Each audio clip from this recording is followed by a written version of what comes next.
So the video just cut out unexpectedly, so we'll be picking up. We got just one more page. Now it was a matter of public record, and the message wasn't missed by people involved in the case.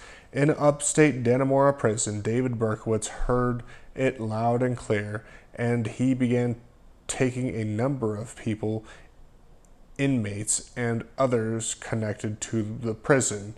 He wanted advice. He was thinking of locating a lawyer to explore what might be done for him and to protect his family.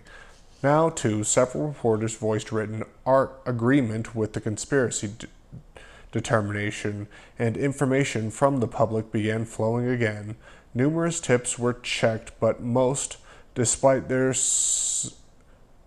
sincerity, proved groundless. However, one call to authorities was referred to me for follow-up. His name was Bob Williams, and he lived in a small Connecticut city. I knew a guy named Brian Birch, he said. He was fixing my car at his home in the fall of '76, and he pulled out a .44 and said, "Don't mess with the son of Sam." He was standing on his staircase with the gun in his hand. I asked him what the hell he meant, and he told me to forget it. I could sense Williams was serious, but the story still sounded far-fetched. "Are you sure it was a .44, I asked, and Williams replied he was certain the gun was a .44 revolver, model unknown. Williams' allegation was potentially important for another reason. Nobody heard of the term "son of Sam" in the autumn of '76. It wasn't until April 1977 that the name was used in the Borelli letter. Williams told me he originally phoned the NYPD during the shooting spree, but no one had gotten back to him. I know they had a few thousand names to work on, so it probably got lost in the pile. But I don't want you to think I'm just coming out of the woodwork with this," he said.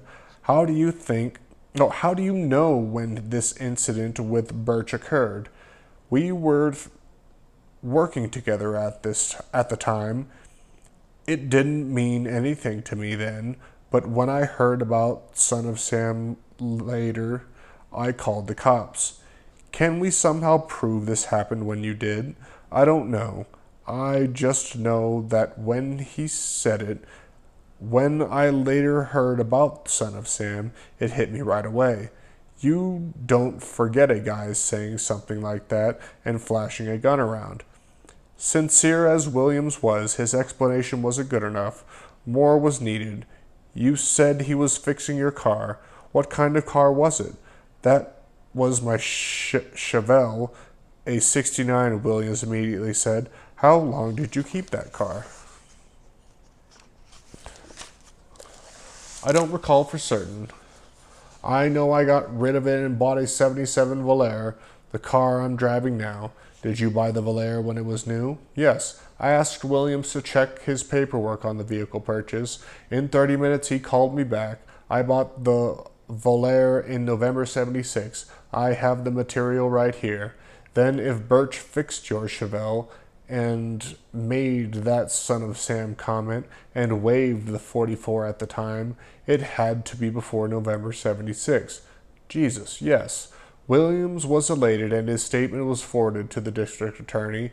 Brian Birch, however, had left the area and was said to be somewhere in Arizona.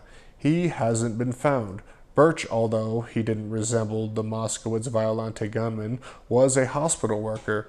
There were hospital and medical connections all over the case, ranging from victims' jobs to other links involving several suspects, including Reeve Rockman, who'd once worked at a Manhattan hospital.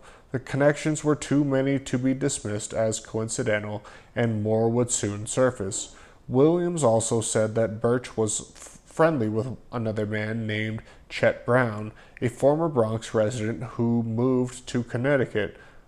This information was of considerable interest because Chet Brown, from that same Connecticut city, was observed at the Carr home in October 1977, apparently visiting Michael Carr.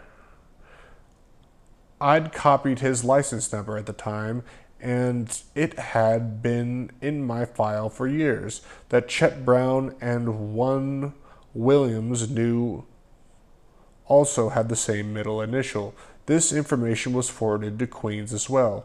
Birch and Brown remained as possible suspects, and they were about to be joined by a number of others. The Queens investigators and I were aware that the case was bigger than what we'd thus far been able to root out in New York. There was, of course, the Arliss Perry murder and the mysterious Charlie Manson too, but none of us was prepared for what was about to happen. The Son of Sam case was poised for a huge upward leap into the ranks of moneyed society, and with it would come more murders. And that's it for today.